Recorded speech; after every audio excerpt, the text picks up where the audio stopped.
নমস্কার, খবর শুনছেন আপডেট বাংলা চ্যানেল থেকে। আজ শনিবার 28 তারিখ। জানাবো আজকের বাছাই করা কিছু গুরুত্বপূর্ণ তাজা খবর। শুরুতেই হেডলাইন্স। শওকতের ঘরে ঢুকে সার্জিক্যাল স্ট্রাইক, আইএসএফের। তৃণমূলের হাত থেকে চলে গেল ভাঙড়ের বড় নেতা। কসবা কাণ্ডে তৃণমূলের জবাব, মেয়ের শরীর নিয়ে রাজনীতি নয়। সিন্ধুর জল নিয়ে পাকিস্তানের সুরে সুর, অবৈধ আন্তর্জাতিক আদালতকে ফুৎকারে উড়িয়ে দিল ভারত। রক্তাক্ত রথযাত্রা, মহিষাদলে হুড়োহুড়িতে আহত 11, কামড়ালো সাপও। বন্ধু যদি বান্ধবীকে রেপ করে তাহলে নিরাপত্তা কি করে দেবে, বলছেন আইনজীবী কল্যাণ। পাতাল থেকে উঠে নতুন ইরান দেখাবেন খামেনেই। টাকা দিয়ে মুখ বন্ধ করতে চাইছে, আসলে আমরা তো প্রভাবশালী নই। শুভেন্দুর 3 রথের টান, রথযাত্রায় নতুন মাত্রা কলকাতা থেকে মেদিনীপুর। এখন অনেক কিছুই দেখি, আরও দেখবেন। কেষ্টর রথের রশিতে টান দিয়ে খোঁচা কাজলের। এবার আসছে বিস্তারিত খবরে। ভোট যত এগিয়ে আসছে ততই তেতে উঠছে ভাঙড়। এরই মধ্যে শওকত মোল্লার ঘরে ঢুকে ভাঙন ধরিয়ে দিল আইএসএফ। দীর্ঘদিন থেকে এলাকায় শওকত ঘনিষ্ঠ বলে পরিচিত ভাঙড়ের তৃণমূল কংগ্রেস নেতা খায়রুল ইসলাম। এবার তার দাদা আশরাফ আলী মোল্লাকে দলে টেনে নিল আইএসএফ। দক্ষিণ 24 পরগনার আইএসএফ জেলা সভাপতি মালেক মোল্লার হাত ধরে ফুরফুরা শরীফে যোগ দিলেন আইএসএফে। যদিও আশরাফ বলছেন আইএসএফকে ভালোবেসে তিনি নওশাদদের শিবিরে যোগ দিয়েছেন। প্রথমেই কংগ্রেস এবং পরে তৃণমূলের সক্রিয় কর্মী ছিলেন এই আশরাফ। এলাকা সূত্রে খবর, নিজের ভাইয়ের উপর রাগ করেই আইএসএফে যোগ দিয়েছেন আশরাফ। তা নিয়ে রাজনৈতিক মহলে চাপানোত্তর অন্ত নেই। আশরাফ আলী মোল্লার পাশাপাশি এখন খায়রুল ইসলামকে নিয়েই চাপানোত্তর চলছে তৃণমূলের অন্দরেও। পড়েছে গোষ্ঠী কোন্দলের ছায়া। একদিকে আরাবুল ইসলাম, হাকিমুল ইসলাম, অন্যদিকে খায়রুল ইসলাম সহ অন্যান্যরা। সোশ্যাল মিডিয়ায় আছড়ে পড়েছে ক্ষোভের আগুন। একে অপরের বিরুদ্ধে পুরনো ভিডিও শেয়ার করতেই শুরু করে দিয়েছে। কসবা সাউথ ক্যালকাটা ল কলেজে ছাত্রীর গণধর্ষণের ঘটনায় মূল অভিযুক্ত মনোজিৎ মিশ্রের তৃণমূল ছাত্র পরিষদের সঙ্গে যোগাযোগ স্পষ্ট হওয়ায় তৃণমূল কংগ্রেস তীব্র সমালোচনার মুখে। টিএমসিপির রাজ্য সভাপতি তৃণাঙ্কুর ভট্টাচার্য স্বীকার করেছেন মনোজিৎ দক্ষিণ কলকাতা জেলা কমিটির নিম্ন পদে ছিলেন। তার দাবি, মিডিয়া তৃণমূল এবং তার নেতা মমতা অভিষেক বন্দ্যোপাধ্যায়কে কালিমালিপ্ত করার চেষ্টা করছে। বিকেলে সাংবাদিক বৈঠকে তৃণমূল নেত্রী শশী পাঁজা বলেন, কলকাতা পুলিশ তৎক্ষণাৎ পদক্ষেপ নিয়েছে। নির্যাতিতার বয়ান রেকর্ড করা হয়েছে। 3 অভিযুক্ত গ্রেপ্তার, মোবাইল বাজেয়াপ্ত করা হয়েছে। আমরা চাই নির্যাতিতা ন্যায় বিচার পান। তিনি জোর দিয়ে বলেন, মেয়ের শরীর নিয়ে রাজনীতি নয়, তাকে সম্মান দিতে হবে। শশী পাঁজা অপরাজিতা বিলের প্রসঙ্গ তুলে বিজেপিকে কাঠগড়ায় দাঁড় করান। তিনি বলেন, 10 মাস আগে পশ্চিমবঙ্গে অপরাজিতা বিল পাশ হয়েছে, যা নারীদের পক্ষে কঠোর শাস্তির বিধান রাখে, কিন্তু কেন্দ্র এটিকে আইনে পরিণত করতে বাধা দিচ্ছে। তিনি বিজেপি শাসিত রাজ্যে নারী নির্যাতনের ঘটনার কথা উল্লেখ করে বলেন, তৃণমূল ধর্ষণকারীদের সঙ্গে আপোষ করে বা না করে তাদের সম্বর্ধনা দেয় না। এই ঘটনা পুলিশ তদন্ত শুরু করেছে। ফরেনসিক দল নমুনা সংগ্রহ করেছে। ঘটনাটি রাজনৈতিক বিতর্কের জন্ম দিয়েছে এবং তৃণমূলের দাবি তারা নির্যাতিতার পাশে রয়েছে। তবে এই ঘটনা রাজ্যে নারী নিরাপত্তা নিয়ে ফের আরও একবার প্রশ্ন তুলে দিয়েছে। সিন্ধু জল চুক্তি বাতিলের পর অভূতপূর্ব সংকটের পরিস্থিতি পাকিস্তানে। এই পরিস্থিতিতে আন্তর্জাতিক আদালতের দ্বারস্থ হয়েছিল ইসলামাবাদ। শুক্রবার সেই আদালতের অস্তিত্বই স্বীকার করল নয়াদিল্লি। এদিন বিদেশ মন্ত্রকের তরফে একটি বিবৃতি পেশ করা হয়েছে। সেখানে পরিষ্কার জানিয়ে দেওয়া হয়েছে, রাত হলে কিষাননগর গঙ্গায় ভারতের জলবিদ্যুৎ প্রকল্প 1960 সালে সিন্ধু জল চুক্তির অন্তর্গত। এই নিয়ে আপত্তি হয়েছে পাকিস্তানে।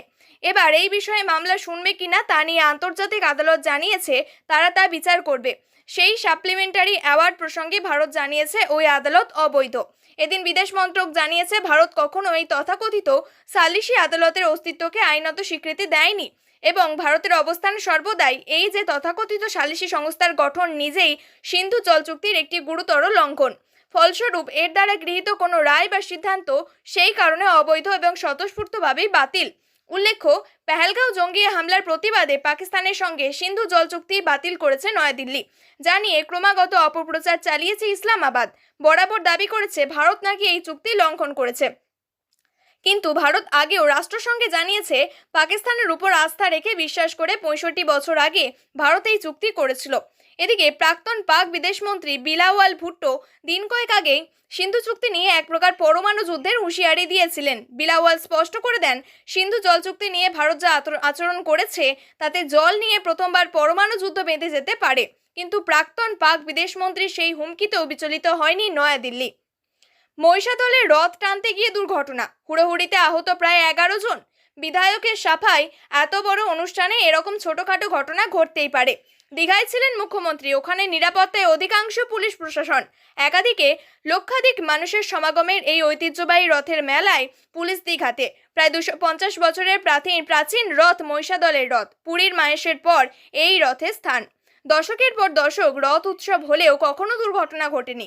এই প্রথম রথ টানতে গিয়ে প্রায় 11 জন আহত হয়েছেন। তাদের বাসুলিয়া গ্রামীণ হাসপাতালে ভর্তি করা হয়। দুজনের অবস্থা গুরুতর হওয়ায় তাদেরকে তমলুক মেডিকেল কলেজ হাসপাতালে স্থানান্তরিত করা হয়েছে।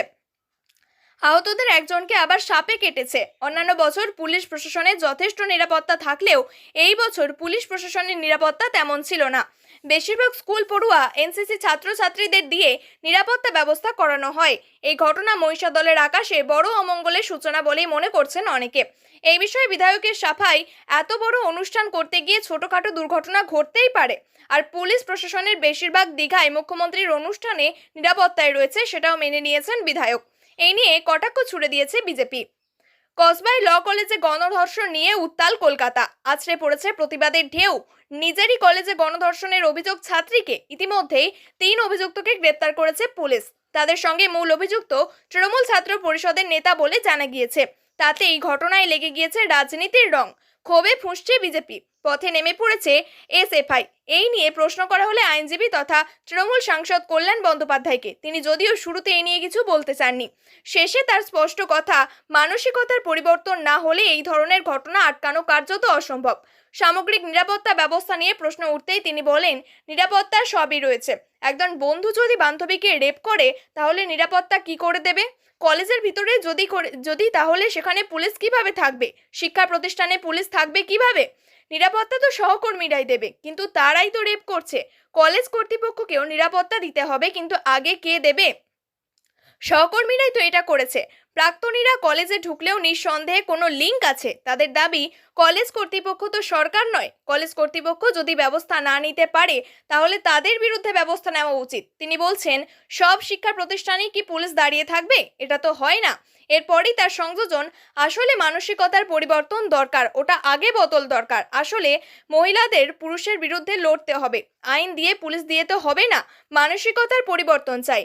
ছাত্ররা যদি তাদের বন্ধুকে ধর্ষণ করে তাহলে তো তার থেকে খারাপ কিছু হতেই পারে না। প্রায় 2 সপ্তাহ হয়ে গেল ইরানের সুপ্রিম লিডার 86 বছরের আয়াতোল্লাহ আলী খামেনেই বাংকারে লুকিয়ে রয়েছেন। ইসরায়েলের সঙ্গে তেহরানের যুদ্ধবিরতির পর খামেনেই অবশেষে বাংকার থেকে বেরোতে চলেছেন। ইতিমধ্যেই আমেরিকা এবং ইসরায়েলের যৌথ বাহিনীর বিরুদ্ধে ইরান জয় পেয়েছে বলে বাংকার থেকেই বার্তা দিয়েছেন। ইসরায়েল ইরান যুদ্ধে কয়েকদিনের ইরানেই এয়ার স্পেস নিজেদের দখলে আনার দাবি করেছে ইসরায়েলি ডিফেন্স ফোর্স। বেছে বেছে ইরানের সেনাঘাঁটি, পারমাণবিক কেন্দ্র, বিজ্ঞানী এবং শীর্ষ সেনাকর্তাদের নিশানা করে নিকেশ করা হয়। রেভলিউশনারি গার্ডের শীর্ষ কমান্ডাররা দায়িত্ব নেওয়ার 4 দিনের ব্যবধানে ইসরায়েলি সেনার হামলাতে নিহত হন। ধ্বংস হওয়া সেনাঘাঁটি পুনর্গঠন, পারমাণবিক কেন্দ্রগুলিকে পুনরুজ্জীবিত করতে ইরানকে এখন দেশের জিডিপির বেশ খানিকটা বাড়তি খরচ করতে হবে। মার্কিন নিষেধাজ্ঞা সত্ত্বেও শুধুমাত্র পরমাণু গবেষণাতেই গত 2 দশকে ইরান কয়েকশো কোটি ডলার বিনিয়োগ করেছিল। সেই গবেষণাগারগুলিও নতুন করে গড়তে হবে। প্রথমে অস্বীকার করলেও এখন ইরান স্বীকার করে নিয়েছে, মার্কিন বোমায় অন্তত 3টি পারমাণবিক কেন্দ্র কার্যত ধ্বংসস্তূপে পরিণত হয়েছে।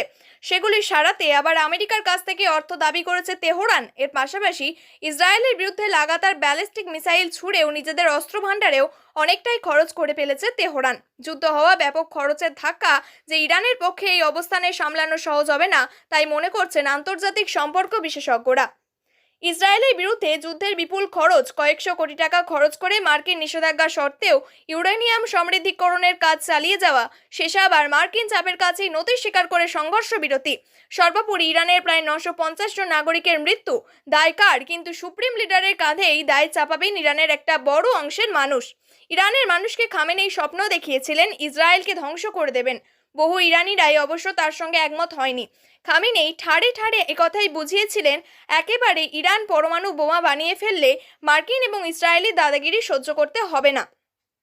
কিন্তু সেই স্বপ্ন আপাতত কয়েক বছর পিছিয়ে গেল।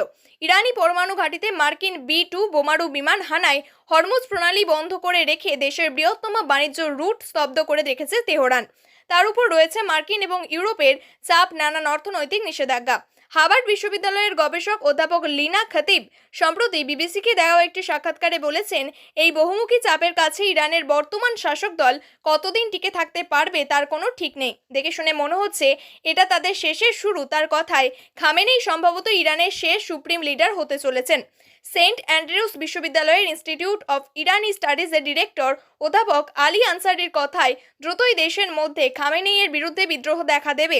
সাধারণ মানুষ ক্ষেপে রয়েছেন। এখন ইন্টারনেট বন্ধ রেখে বাইরের দুনিয়াকে সেটা টের পেতে দেওয়া হচ্ছে না, কিন্তু দেশের শীর্ষ নেতৃত্বের মধ্যেও ব্যাপক মতভেদ রয়েছে। আমার মেয়ের দেহ পড়ে আছে একদিকে, আর অপরদিকে এক আইপিএস অফিসার আমার স্বামীকে টাকা দিতে চাইছে। তামান্নার মাকে আর এক আইপিএস অফিসার টাকা সাধছিল। উনি প্রত্যাখ্যান করে সাহস দেখিয়েছেন। কালীগঞ্জের ঘটনা নিয়ে এবার মুখ খুললেন তিলোত্তমার মা বাবা।